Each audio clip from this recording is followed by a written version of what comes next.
sides, but we're going to begin the programme with steel and the state of emergency that the government have described around the situation concerning the Jingyi Steel Company, or at least British Steel as it's been known, having taken it over from Tata Steel in 2020, and the emergency measures that the government have taken to ensure, so they say, that the blast furnaces will keep burning in Scunthorpe and that there will be the saving of 3,000 jobs. Now, the government have put out a statement, as I say, to confer upon us the idea that they are the salvation in this particular circumstance. A statement from the Prime Minister in which he concludes by saying, "A secure future, a Britain rebuilt with British steel in the national interest." We'll go on to qualify exactly what it is he might mean by the national interest, but I think it's worth harking back to the manifesto that they put out last year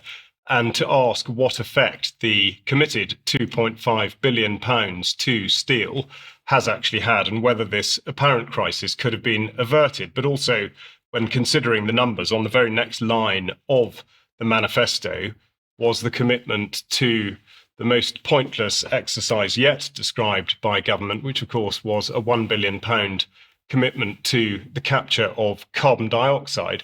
Now, the Business Secretary, Jonathan Reynolds, has conducted many interviews, of course, in the wake of this. And I'm just going to play a short clip from his interview on Sky News with Trevor Phillips, which gives us a bit more of an insight into what might really be at play here. Can't. I wouldn't personally bring a Chinese company into our steel sector. You would not bring a Chinese company? I wouldn't say that. I think steel is a very sensitive area. I don't know the Boris Johnson government, when they did this, what exactly the situation was. But I think it's a sensitive area. Sensitive areas? What about nuclear power, for example? Look, I wouldn't want to, on an interview, make that kind of specific determination. But I think we can't ignore China. I mean, China's a fifth of the global economy. You know, what they do has an impact on us. And where we can have areas where we can cooperate in our mutual interest, I think that is a good... But there's a high trust bar now, isn't there? Yes. So he was pushed further and further during that interview, in effect, to call out China as being in some way a state threat to the United Kingdom and indeed to the steel industry, and how critical steel is as an overall part of industry in the UK and a lot else besides. Now, in order to qualify all this, I think it's worth referring back to what the Labour government put out last year when they described their steel strategy, the plan for steel, which was in the form of a consultation. But within that, they said that as well as supporting our mission of making the UK a clean energy superpower, steel is a fundamental component in activities such as the construction of wind turbines, manufacturing the next generation of electric or autonomous vehicles, or building the infrastructure needed to sustain our digital economy. Now, each of those things, I think, bears a little bit more scrutiny, and that's why we will go to UK Steel, who have published a great many documents on the steel industry of the United Kingdom in the last few years. And in particular, they refer to the description of the offshore, what's called the offshore wind boom. So it's interesting to note then that they say in the last 5 years, admittedly, of course, 4 of those have not been under a Labour government, but nonetheless, in the last 5 years, less than 2% of steel used in UK wind farms was fabricated in the UK, and almost none made using UK-made steel. Now, that's just part of the story. Of course, the other bit of it is that this has, by and large, come from China. And again, there is this enormous discrepancy between what the various government organisations say and what they do.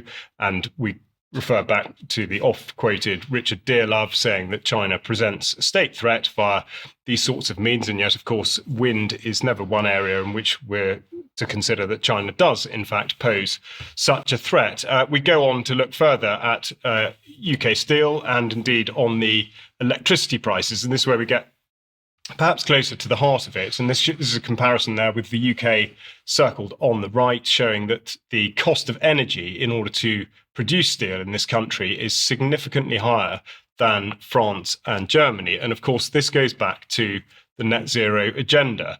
And if anyone was in any doubt as to its purpose, it seems now beyond any sort of contradiction, really, that the agenda at play with net zero is to destroy the means by which industry, economy, and indeed the whole country can run in a sensible manner.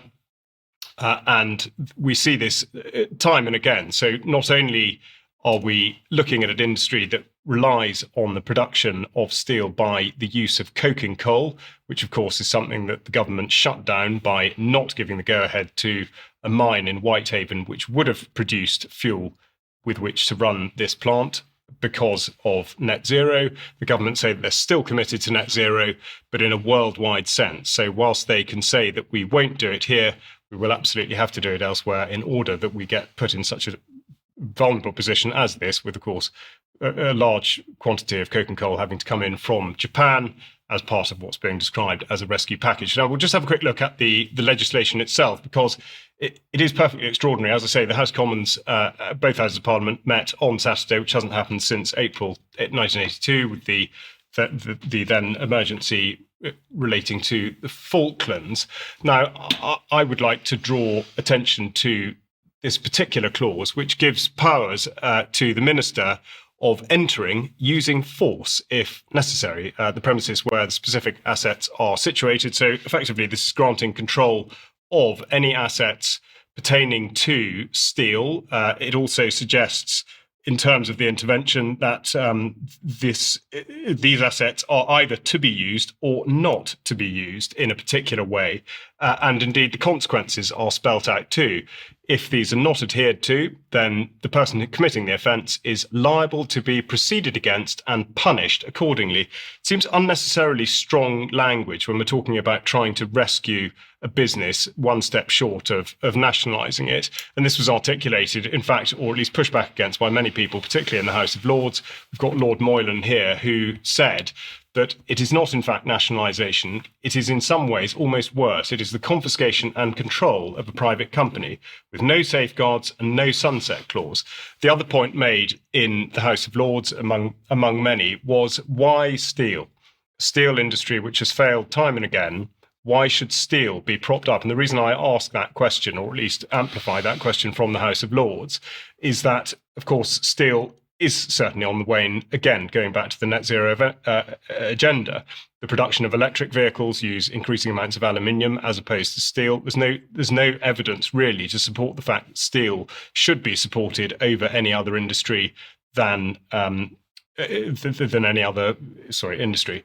Just to qualify that, the other point to make is, in terms of jobs, we're looking at electricity, and indeed why electricity is not going to be more widely available. And this, of course, to support the constant rollout of artificial intelligence and the need to support that. And of course, we look at the Institute for Public Policy Research, citing the fact that possible 8 million UK jobs are likely to be lost in pursuing this agenda, which makes one wonder, just speculatively, whether we are looking towards the state control of industries as a precedent in order to be able to do things like introduce digital wages. But I think there's a lot more to come out about this, and it certainly looks like it could be a sop to America, with whom we've been in lockstep for many months now since the Trump re-election and inauguration, and of course to be seen to be bashing China in order to attain perhaps more favourable conditions than the 10%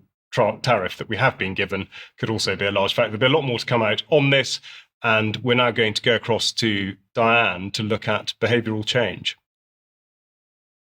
Yes, hello, Charles. Hello, Ben. Hello, everyone today. It's great to be here.